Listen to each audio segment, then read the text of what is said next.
Seja muito bem-vindo ao 2 Dedos de Teologia, o seu programa sobre a Palavra de Deus aqui no YouTube. Eu sou Iago Martins, você está no meu escritório e hoje a gente vai falar a respeito de namoro. Vocês geralmente têm muitas perguntas sobre namoro, querem saber muitas coisas a respeito desse assunto, então a gente quer fazer aqui uma teologia do namoro a partir da escritura e responder todas as suas perguntas.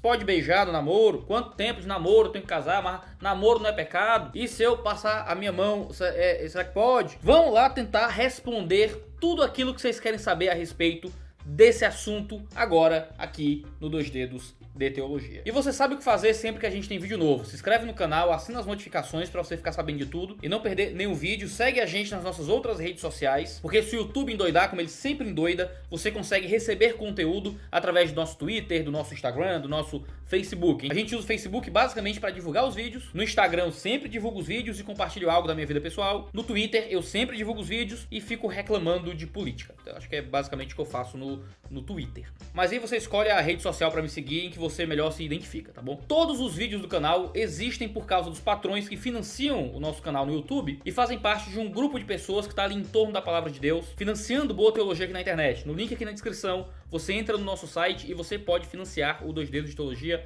a partir de R$5 por mês. É pouquíssimo dinheiro para você fazer parte dessa comunidade lá no nosso grupo no Telegram, em que a gente se ajuda, conversa sobre a palavra de Deus. Não deixe de financiar o 2 Dedos de Teologia e não deixe de dar uma moral para aqueles que de alguma forma apoiam o 2 Dedos de Teologia, como por exemplo o pessoal do aplicativo The Pilgrim, que possui e-books, audiobooks, aulas, artigos, tudo bonitinho ali no aplicativo deles. Os meus livros estão disponíveis no The Pilgrim, tanto para e-book como para audiobook. Você pode ouvir um narrador com uma voz muito melhor do que a minha, narrando os meus livros. Parece uma coisa maravilhosa, é tipo um Netflix de crente, certo? De conhecimento teológico. Você acessa ali, paga uma bagatela por mês e você recebe acesso a tudo aquilo que está disponível no aplicativo. Lembrando que com o cupom de desconto aqui do canal, o cupom DDT, você tem 50% de desconto nas primeiras 3 mensalidades. Então não perde essa, The Pilgrim, tempo limitado essa promoção, cupom DDT e você consegue 50%. Vai no link na descrição, show! E vamos lá. Antes da gente falar apropriadamente sobre o assunto do namoro, deixa eu trazer uma ilustração bíblica para dar um sentido aqui uno para a gente pensar a respeito do assunto. Você já ouviu falar sobre a Corban? A lei da Corban é descrita em Mateus 15. É sobre um engembramento, como a gente diz aqui no Ceará, um negócio que os fariseus inventaram para se dar bem. Como é que é isso? Os judeus tinham a obrigação de sustentar seus pais na velhice. Uma vez que seus pais ficassem velhos, os judeus precisavam sustentar seus pais. Só que eles inventaram o Corban. O que era o Corban? Eles dedicavam aquilo que era deles a Deus. E porque estava dedicado a Deus, não mais os pertencia. Logo, eles não deviam a seus pais, na velhice, nada de seus bens. Jesus os condena por inventarem tradições que iam contra a palavra de Deus. O que eu tenho percebido em muitos relacionamentos hoje em dia é que o namoro é uma corban para o relacionamento. Você tem um mandamento explícito na palavra de Deus, mas você pega uma situação na sua vida, você chama aquela situação de corban ou qualquer nome que seja mais confortável e você diz que os mandamentos de Deus não se aplicam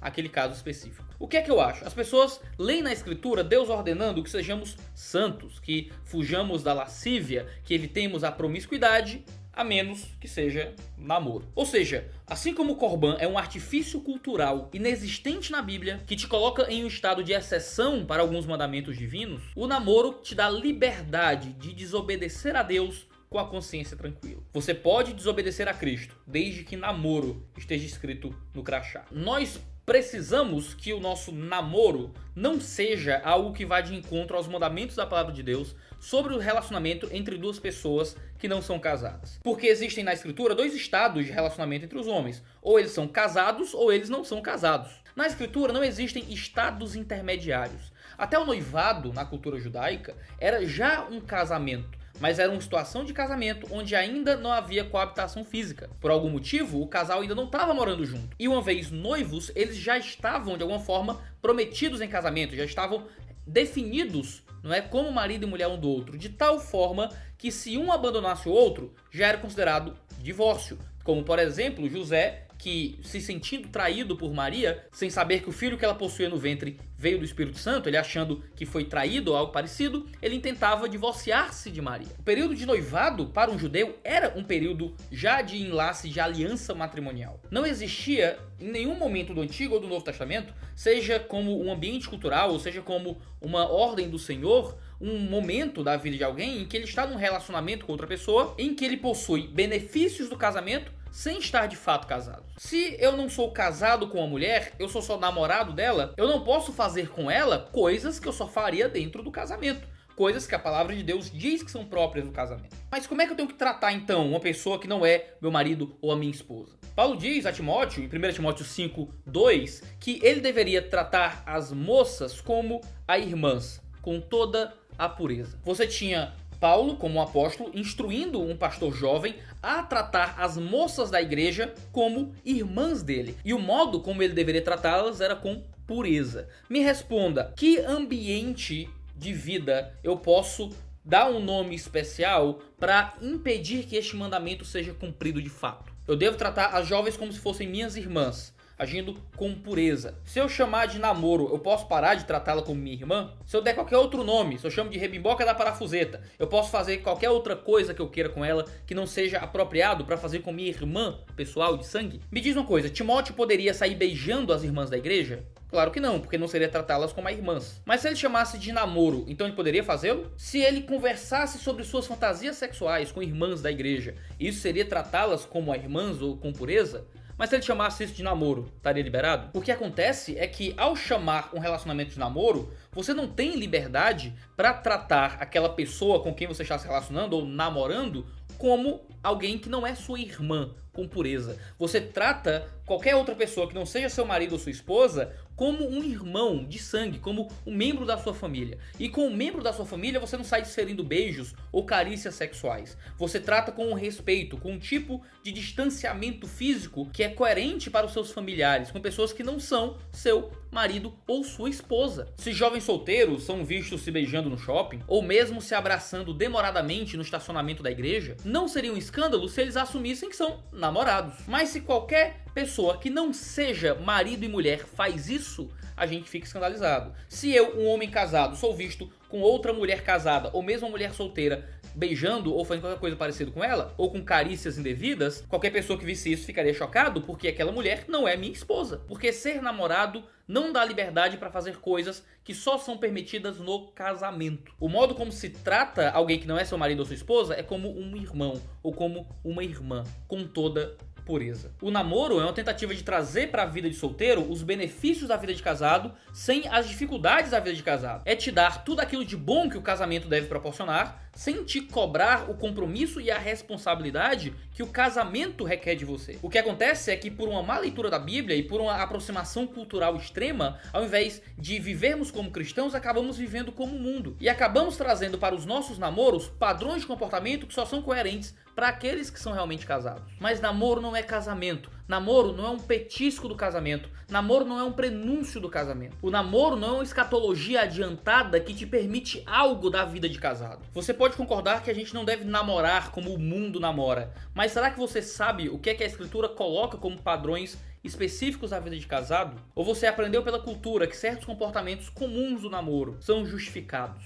até mesmo dentro do ambiente religioso? Infelizmente, existem muitas coisas que namorados fazem que são próprios do casamento. Deixa eu dar alguns exemplos. Pensa em independência financeira. É responsabilidade do homem, segundo a teologia cristã, sustentar a sua casa. As mulheres, claro que podem trabalhar, mas os homens devem trabalhar e têm o dever de suprir as suas famílias. Muitos namorados acabam dependendo financeiramente um do outro, ao ponto de relacionamentos ruins serem mantidos por causa de dependência financeira. Pensa num relacionamento de autoridade e de submissão. Um marido que é casado com uma esposa é o líder de sua casa. A mulher que é casada com um homem, ela é auxiliadora de seu lar. Agora, namorados não têm esse tipo de relacionamento. Uma pessoa que não é casada deve submissão aos seus pais e não a um marido. Um homem não lidera a sua namorada no Senhor. Agora, existem outras coisas que são relacionadas à área sexual que muitas vezes são trazidas para dentro do namoro, mas que são típicas da relação de casados. Intimidades sexuais são coisas que Deus compôs para o casamento. Você só deve fazer com seu namorado ou namorada aquilo que você faria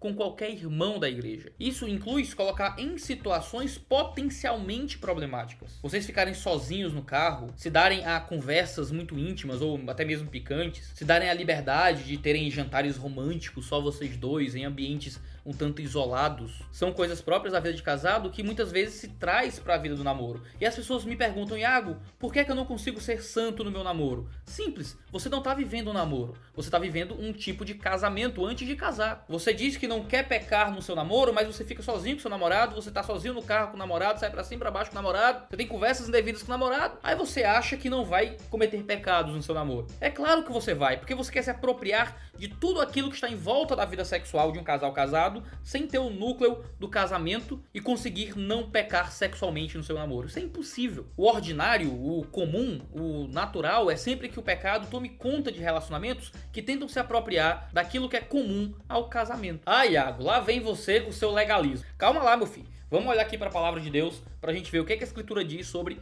pecado, sobre prostituição, sobre sexo antes do casamento, sobre toque, sobre beijo, sobre tudo. Vamos lá. Vamos tratar aqui do caminho da prostituição. O pecado sexual, ele sempre começa no coração. Mateus 5, 27 a 28 fala que desejar uma mulher sexualmente no coração já é adulterar espiritualmente contra ela. A Escritura deixa claro que o pecado sexual não se dá só fora do corpo, não se dá só no corpo, mas se dá também dentro do corpo. Se dá numa área que é interna, que é sentimental. O próprio desejo sexual ilícito, o próprio ato de você olhar para uma mulher bonita e continuar alimentando o desejo por ela, é algo completamente pecaminoso, é algo que é chamado de adultério na Escritura. Cristo está condenando o simples olhar com desejo. Alguém ser seu namorado ou sua namorada, então, não lhe dá o direito de olhar para essa pessoa e desejá-lo ou desejá-la. Eu posso olhar para minha mulher e eu posso desejá-la. Minha mulher pode olhar para mim e, se Deus cegar o entendimento da minha esposa, porque eu lá não sou lá muito bonito, ela pode me desejar também. E isso não é pecaminoso porque dentro do casamento é o ambiente apropriado para o desejo. Agora, fora do casamento, você não pode desejar uma mulher ou você não pode desejar um homem, não importa como você o chame. O namoro não é um espaço que permite esse tipo de pecado no coração. Mas não só isso, o caminho da prostituição vai mais além. E a prostituição aparece também nos olhos, ela sai do coração e vai para as janelas da alma. Quando Deus fala sobre a pessoa de Jó, diz que Jó era um homem íntegro, reto e temente a Deus. Era um homem que se desviava do mal. O próprio Deus diz que não havia ninguém na terra semelhante a ele. E esse Jó então diz em Jó 31:1: fiz um acordo com os meus olhos de não olhar com cobiça para as moças. Essa prostituição no coração, ela é alimentada e se materializa justamente com olhar cobiçosamente. O namoro também não permite que isso aconteça. O ambiente de namoro não é um ambiente em que você pode se dar o direito de ver o seu namorado ou a sua namorada, de olhar para o corpo da pessoa de uma forma imprópria, de deliciar e banquetear os olhos com um corpo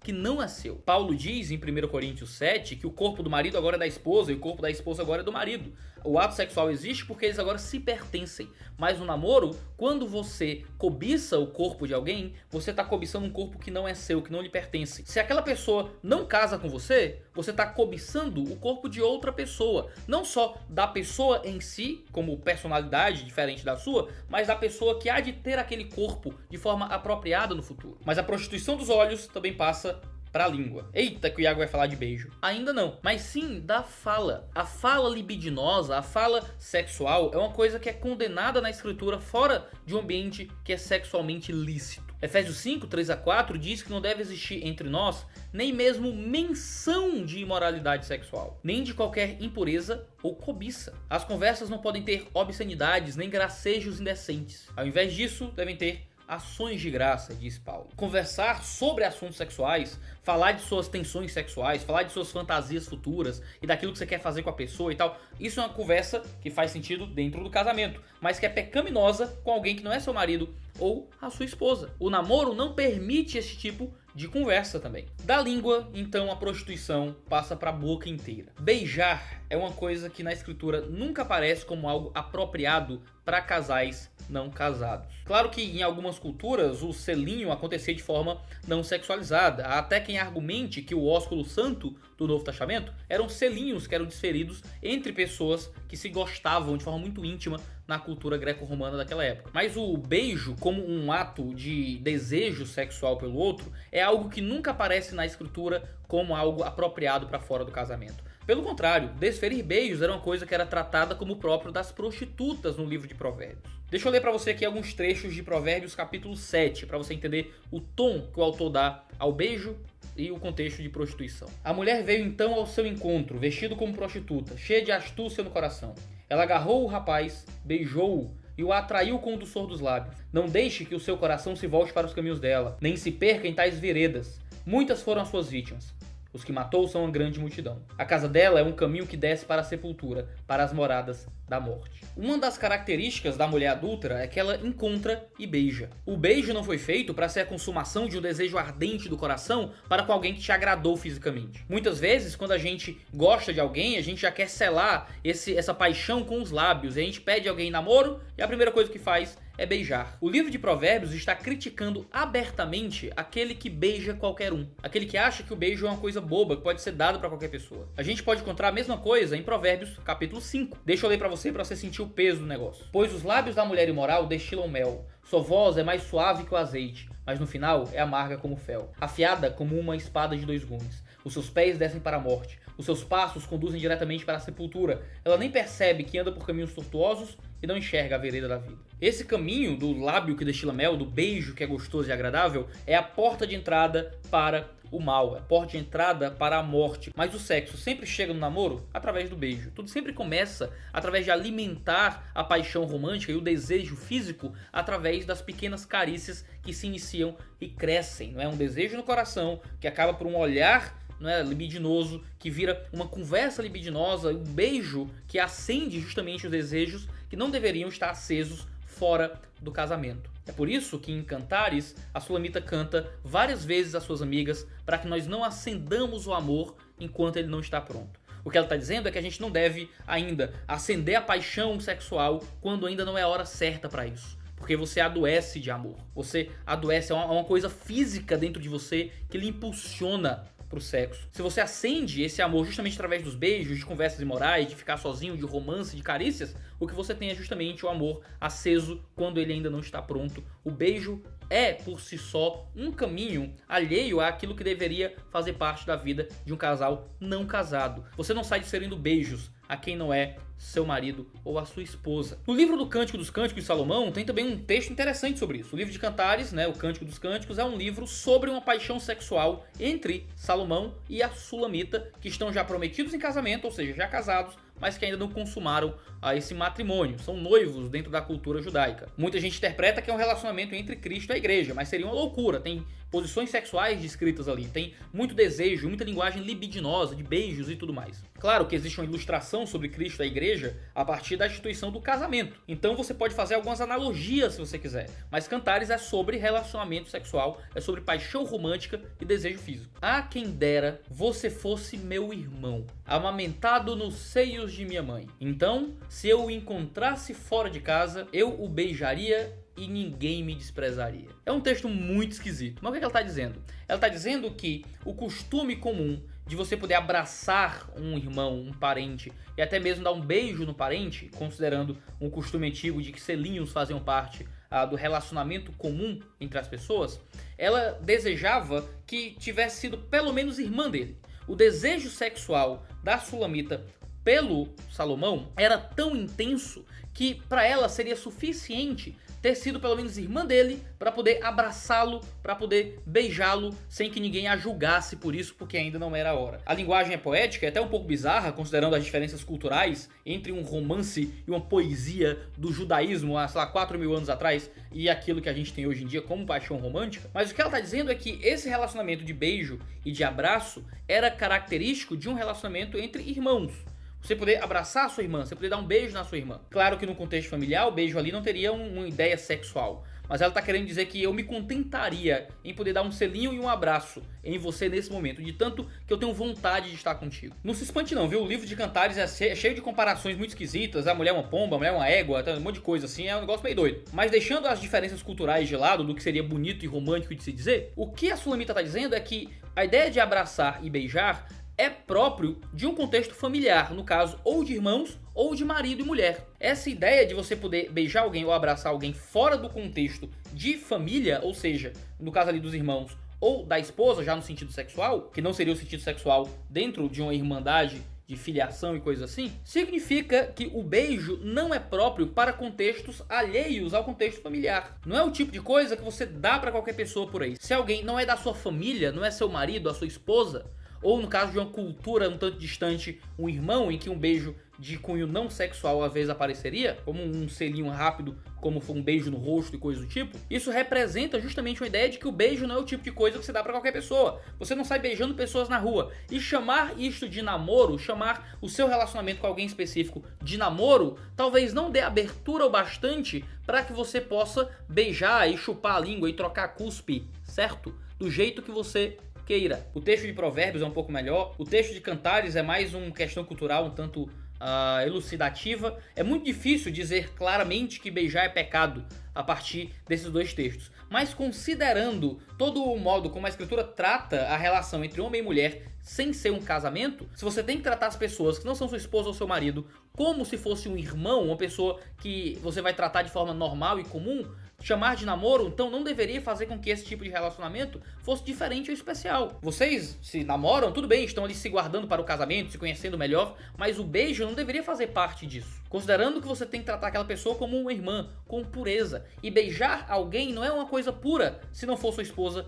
ou seu marido. Os textos de Provérbios e de Cantares ajudam a elucidar e dar um pouco mais de peso a essa questão. E a prostituição que estava nos lábios passa para as mãos, não é? O toque sexual em outra pessoa também representa algo que vai contra aquilo que a escritura diz que é apropriado para o relacionamento entre duas pessoas não casadas. Em Ezequiel 23, Deus está narrando para o profeta Ezequiel a história de duas irmãs que eram irmãs por parte de mãe e que se entregaram à prostituição em terras egípcias, mesmo quando ainda bem jovem. O ponto principal que Deus ressalta sobre a prostituição dessas duas moças, que representavam justamente o povo de Deus que estava indo contra o caminho do Senhor, era que seus peitos foram acariciados e seus seios virgens foram afagados. Na ilustração que Deus monta para o profeta, tocar nos seios de uma mulher que não é sua esposa é prostituição. É um ato de prostituição justamente porque é um ato sexual ilícito fora do conceito de casamento. Tocar, afagar, acariciar, palpar zonas erógenas do corpo do outro faz parte daquilo que a escritura chama de prostituição, quando isso acontece fora do casamento. Dizer que você namora alguém não te dá o direito de tocar em zonas sexuais do corpo de alguém. Isso é pecado e prostituição, segundo a escritura. E daí, a coisa chega logo na prostituição holística, que toma conta da pessoa de forma completa, justamente no ato sexual em si. Pense, por exemplo, em Hebreus 13, verso 4, onde diz: venerado seja entre todos o matrimônio e o leito sem mácula, porque aos que se dão à prostituição e aos adultérios, Deus os julgará. Aqui a gente tem duas coisas colocadas aqui de forma paralela. O matrimônio e o leito sem mácula são colocados em contraposição com prostituição e adultério. O que ele está dizendo? Ele está dizendo que uma relação sexual que acontece de forma adúltera ou de forma prostituída é uma coisa que acontece que é fora do matrimônio ou fora do leito sem mácula. Um leito que não é maculado, ou seja, uma cama que não está suja, ferida, é justamente a cama que recebe um ato sexual dentro do matrimônio. O leito sem mácula é o leito do casamento. Fora do leito do casamento, você tem adultério e prostituição. Adultério é o ato sexual que acontece fora do casamento. Prostituição é uma palavra mais genérica para falar do ato sexual que acontece